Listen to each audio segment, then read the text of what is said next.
माँ भारती को प्रणाम करता हूँ अपने और आप सबके इस गुरु माता पिता को प्रणाम करता हूँ। बच्चों बहुत ढेर सारा लाड प्यार और सभी लोगों को सुबह सुबह की उन्नति भरी खुशी भरी राम राम।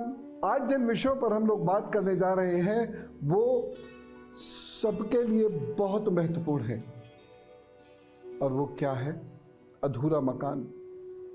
मकान पूरा नहीं हो पाता तो, या फिर मकान के लिए धनादि आपने दे दिया लेकिन मकान मिल नहीं पा रहा तो क्या उपाय करने चाहिए जो जीवन का इतना बड़ा अचीवमेंट होता है वह ठीक ठाक हो जाए। और वैसे भी अधूरा पड़ा मकान बहुत नुकसान पहुंचाता है। कैसे पहुंचाता है ये मैं आपको बताऊं। आज जानने की कोशिश करेंगे कि श्री राम जी ने नवधा भक्ति का संदेश किसे दिया था और नवधा भक्ति क्या होती है।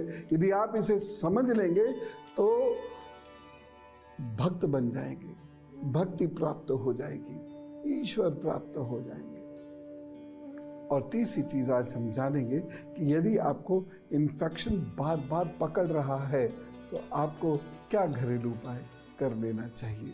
लेकिन सबसे पहले पंचांग।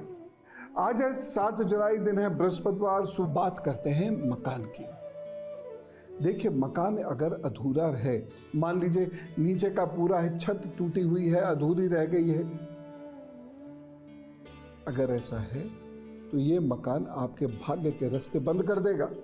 हमेशा लड़ाई रहेगी, झगड़ा रहेगा, पड़ोसियों से लड़ाई झगड़ा रहेगा, ऑफिस या व्यापार जहां पर है वहां लड़ाई झगड़ा रहेगा। और ऐसे लोग जो इस प्रकार के घर में रहते हैं कभी स्वस्थ नहीं रह पाएंगे और उनको तरक्की भी आसानी से नहीं मिलेगी। लोग दुश्मनी निकाला करेंगे उन लोगों से। इसी से जुड़ी हुई एक और बात है, बहुत सारे लोगों ने कहीं पैसा दे दिया, उसके बाद पैसा फंस गया। क्यों फंस गया? क्योंकि ना वो पैसा रिटर्न हो रहा है और ना ही फ्लैट मिल रहा है। क्या इसे उपायों से हम ठीक कर सकते हैं? जी हाँ, काफी हद तक इसे हम ठीक कर सकते हैं। उपाय मैं आपको लिखा दूंगा। तो यदि आपका मकान पूरा नहीं बन पा रहा है या फिर बन गया था लेकिन टूट गया, रिपेयर नहीं हो रही है और उसकी वजह से आप देखिएगा स्वास्थ्य अच्छा नहीं रहेगा, घर के लोगों का बाधाएं बहुत रहेंगी। हर मंगल कार्य में, हर शुभ कार्य में बहुत सारी बाधाओं का सामना करना पड़ेगा। ऐसे लोगों को क्या करना चाहिए कि जब जहां से वह मकान अधूरा या टूटा पड़ा है वहां पर एक चांदी का तार पतला सा, वो सस्ता होता है, आराम से मिल जाएगा, वो वहां तार दबा दे। जो भी रास्ता होता हो वहां जाने का, उस रास्ते में कोई दहलीज जरूर होगी, वहां वो दबा दे। दूसरा उपाय, मिट्टी के बर्तन में शनिवार के दिन सरसों के तेल का दान जरूर कर दिया करें, अन्यथा घर के सुख का स्वप्न रह जाएगा। जिन लोगों का घर बन नहीं पा रहा उन्हें लाल गाय की सेवा करने का नियम ले लेना चाहिए। प्रतिदिन लाल गाय की सेवा करेंगे, उनकी दवाई आदि का इंतजाम करेंगे, उनको अगर आप चाहें तो नहला भी सकते हैं और अगर नहला नहीं भी पा रहे हैं तो भी चिंता की बात नहीं, उन्हें गुड़ या गुड़ से बनी हुई चीज़ गौ माता को भेंट कर दीजिए, कभी फल भेंट कर दीजिए।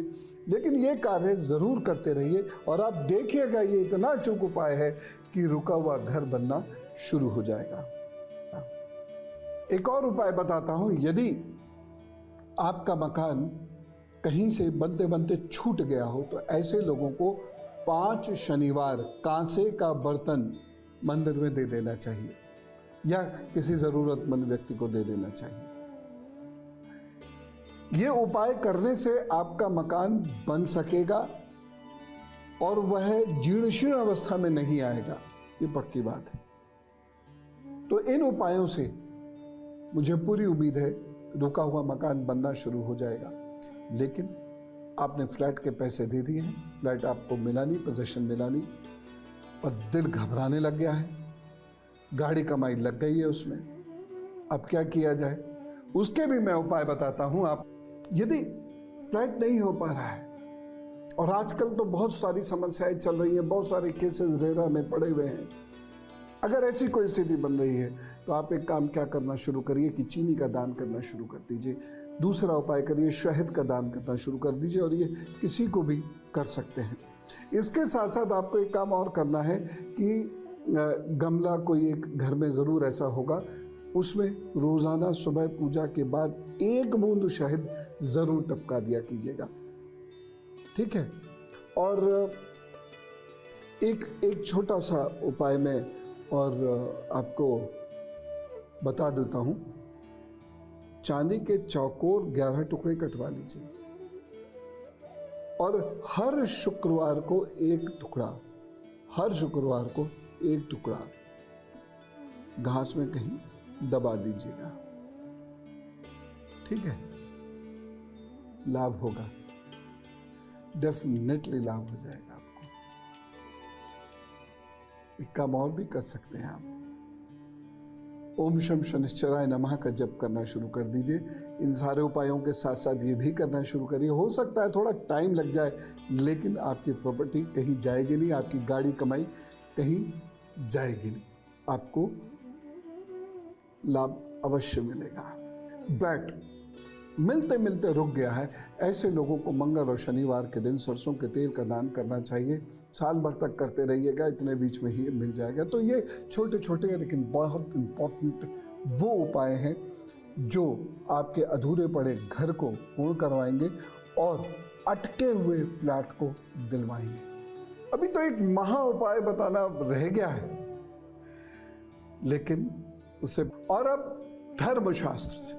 और आज हम बात करें श्री राम जी की नवदा भक्ति को लेकर दिए गए प्रवचन की। और ये प्रवचन किसको दिया गया? ये प्रवचन दिया गया श्रमणा को। श्रमणा कौन? अरे जिसे अब शबरी कहते हैं वही तो। ये भील जाति की थी और इनके पति का स्वभाव बहुत खराब था। इन्होंने उसे समझाने की बहुत कोशिश करी, लेकिन वो नहीं माना, तो ये उसको छोड़कर चली आई। कहाँ चली आई? मतंग ऋषि के आश्रम में चली आई, और ये वहाँ पर सेवा देती थी और दिन भर भक्ति करती थी।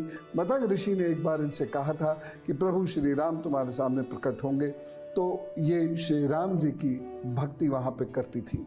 अचानक जब श्री राम जी वहाँ जाते हैं तो ये कुछ कह ही नहीं पाती है, बट बस दंडवत प्रणाम करके ये श्री राम जी को निहारती रहती है। लेकिन फिर श्री राम जी धीरे धीरे इन्हें सहज करते हैं, उनके द्वारा दिए गए फल भी खाते हैं और फिर उन्हें नवदा भक्ति का सूत्र देते हैं। नवदा यानी 9 सूत्र। तो पहला चरण है श्रवण करना प्रभु के नाम का। दूसरा चरण है कीर्तन, संकीर्तन करना, भजन करना। किसका? प्रभु नाम का। और तीसरा चरण है स्मरण करना, यानी प्रभु का स्मरण हर समय। आप कहेंगे ये बहुत कठिन काम है। ये बिल्कुल कठिन नहीं। जब एक बार आपको अपने प्रभु से लगाव हो जाएगा तो चेतन मस्तिष्क जो है, कॉन्शियस ब्रेन, वो कुछ भी सोच रहा होगा, आपकी सब कॉन्शियस में वही मंत्र या उनका ही नाम गूंज रहा होगा। और ये दोनों काम एक साथ होते हैं। हमारे ब्रेन में बहुत जबरदस्त ताकत है, ये दोनों काम एक साथ कर रहा होता है। नवदा भक्ति का जो चतुर्थ चरण है वह है पाद सेवन, यानी प्रभु की प्रतिमा को सजाना, संवारना, सेवा करना। नवदा भक्ति का पंचम चरण है अर्चन। अर्चन का मतलब क्या है? प्रभु का अर्चन करना, मन से, वचन से, कर्म से, सामग्री से प्रभु का नाम लेना और प्रभु के प्रिय होने का प्रयास करना कि प्रभु हमें अपना प्रिय बना ले। नवदा भक्ति का छठा चरण है वंदन। 5 लोगों का वंदन करने के लिए शास्त्र कहते हैं इष्ट, गुरु, पितृ, माता पिता और मातृभूमि। तो आपको अपने इष्ट का वंदन करना है। ये श्री राम जी उन्हें समझा रहे हैं। 7वां चरण है दास भाव, यानी हम सब प्रभु के चाकर हैं, हम उसके दास हैं, इसलिए हमारे अंदर कभी अहंकार ना हो और हम प्रभु की अपनी सेवा करते रहे और प्रभु के लोगों की सेवा करते रहे। नवदा भक्ति का 8वां चरण है साख्य भाव। प्रभु से कभी भी डरना नहीं है, डरना बुराई से है। यदि आप बुराई करते हैं तो प्रभु से डरिए, अन्यथा प्रभु तो सखी हैं, प्रभु तो मित्र हैं, प्रभु तो सखा हैं, उनसे डरना नहीं है। और नवदा भक्ति का 9वां चरण है आत्मनिवेदन, यानी संपूर्ण समर्पण। यह है नवदा भक्ति, जिसके सूत्र श्री राम जी श्रावणी को देते हैं। उसके बाद श्रावणी मस्त मगन हो जाती हैं और साथ ही साथ वह श्री हनुमान जी को आगे बढ़ने का, माँ सीता को ढूंढने का रास्ता भी बताती है। तो ये एक बहुत बहुत ही प्रशंसनीय चरित्र है रामायण का, जिनका नाम है श्रावणी, जो भील है और शबरी संप्रदाय से है, इसलिए लोग शायद उनको सबरी भी कहने लगते हैं। और इन्होंने भक्ति प्राप्त की। जी हाँ, इन्होंने भक्ति प्राप्त की। तो ये है श्री रामचंद्र जी के नवदा भक्ति सूत्र। इन्हें आप भी अपने जीवन में उतारेंगे, बड़ा अच्छा रहेगा। और अब गुरु मंत्र। यदि आपको बार बार इन्फेक्शन हो रहा है, यदि आपकी इम्यूनिटी लगातार कमजोर होती जा रही है, तो एक काढ़ा बनाइए। कुछ गिलोय की पत्ती या गिलोय की डंडी डाल दीजिए, 5 पत्ते काली तुलसा के डाल दीजिए और 2 काली मिर्च उसमें डाल दीजिए और 1 गिलास पानी को उबालना शुरू करिए। जब ये 1 कप रह जाए तो उसे छान कर अपने कप में भर लीजिए और सिप ले लेकर पीना शुरू करिए। धीरे धीरे आप देखेंगे 10-15 दिनों में कि आपका इन्फेक्शन कम होने लगा। और जब इन्फेक्शन कम होगा तो इम्यूनिटी पावर भी बढ़नी शुरू हो जाएगी और आप बाहर की बीमारियों से बहुत आसानी से ग्रसित फिर हो नहीं सकते। तो आशा करता हूँ इस सब का आप सदुपयोग करेंगे, जो भी बातचीत आज हुई है। और अब आपका मकान अटक गया तो उसके लिए भी, आपको फ्लैट नहीं मिल पा रहा तो उसके लिए भी एक छोटा सा सूत्र है, और वो ये क्या, दूध का तिलक मस्तक पर लगाया कीजिए प्रतिदिन। थोड़ी देर में सूख जाएगा, सूख जाने दीजिए, लेकिन ये पूजा के बाद जरूर करिएगा और देखना ईश्वर आपके बिगड़े हुए काम भी बना देंगे। तो आशा करता हूं आपने आज की बात बहुत ध्यान से सुनी होगी। खूब खुश रहिए, मस्ती कीजिए, लेकिन अपना समस्त दायित्व बहुत गंभीरता से निभाइएगा और अपने परिवार का ख्याल रखें, समाज का ख्याल रखें, राष्ट्र का ख्याल रखें। इसी कामना के साथ राम राम, नमस्कार, भारत माता की जय।